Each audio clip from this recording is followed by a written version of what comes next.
এমবিস kitchen থেকে আপনাদের সবাইকে স্বাগতম জানাইছি। আজকে আপনাদেরকে তৈরি করে দেখাবো ক্ষীরকদম মিষ্টি রেসিপি। আসুন দেখে নিই কীভাবে বানাতে হয়। এখন আমি ক্ষীরটা বানিয়ে নিব। একটি প্যান আমি গ্যাসের চুলায় বসিয়ে দিচ্ছি।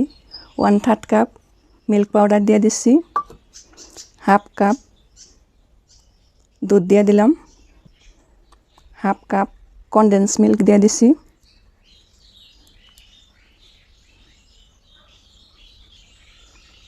এখন আমি সবগুলো উপকরণ মিশিয়ে নিচ্ছি।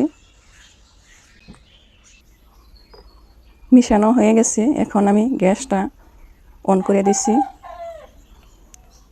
লো ফ্লেমে আমি এই ক্ষীরটা বানিয়ে নিব। অনবরত নেড়ে চেড়ে থাকতে হবে, না হলে তলায় লেগে যাবে। 1 চা চামচ ঘি দিয়ে আমি এরকম নেড়ে চেড়ে নিচ্ছি।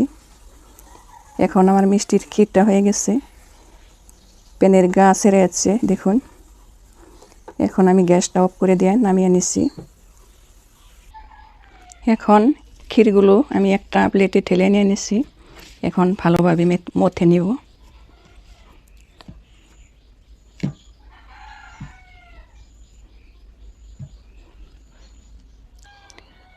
সামান্য পরিমাণে অরেঞ্জ ফুড কালার আমি দিয়ে দিচ্ছি কদমের কালার আসার জন্যে। কদমটা আসলেতে অরেঞ্জ কালার থাকে। এখন ভালোভাবে মাখিয়ে নিব।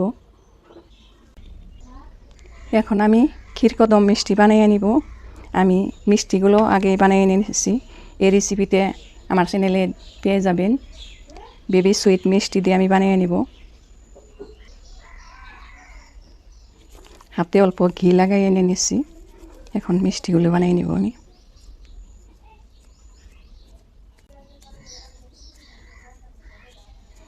এইভাবে আমি মিষ্টিগুলো ভিতরে ভরে নেব।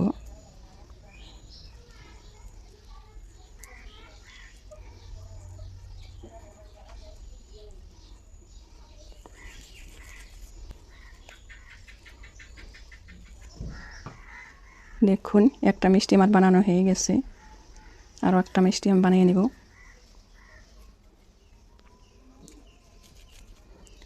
হাতে অল্প ঘি লাগাই এনেছি।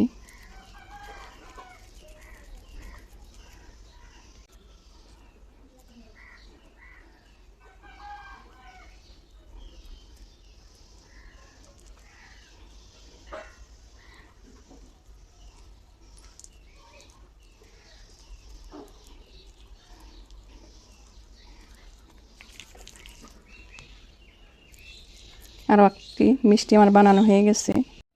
এখন আমার মিষ্টিগুলো বানানো হয়ে গেছে। ভুজিয়া নিয়ে নিছি আমি। ভুজিয়া দিয়ে আমি ক্ষীরকদম মিষ্টির পাপড়ি বানিয়ে দিব।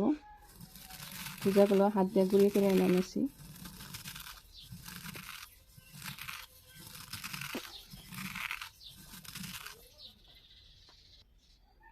ভুজিয়াগুলো আমি হাত দিয়ে আধা ভাঙা করে নিয়ে নিয়েছি।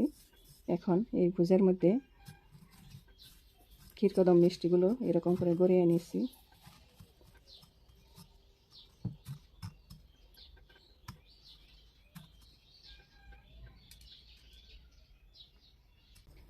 সবগুলো মিষ্টি আমার ভুজিয়ার মধ্যে গড়িয়ে নেওয়া হয়ে গেছে।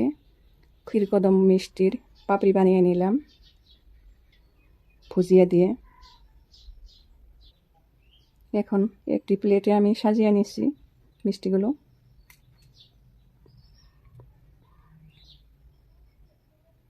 সাজানো হয়ে গেছে, দেখুন কত সুন্দর দেখা গেছে। একটা মিষ্টি আমি কেটে দেখাইছি ভিতরে কীরকম হয়েছে। এই দেখুন কত সুন্দরভাবে হয়ে গেছে। এরকম সহজ রেসিপি পেতে আমার চ্যানেলটা সাবস্ক্রাইব করুন, লাইক করুন, কমেন্ট করুন, বন্ধু বান্ধব সবার সাথে শেয়ার করুন। ভিডিওটা দেখার জন্য ধন্যবাদ।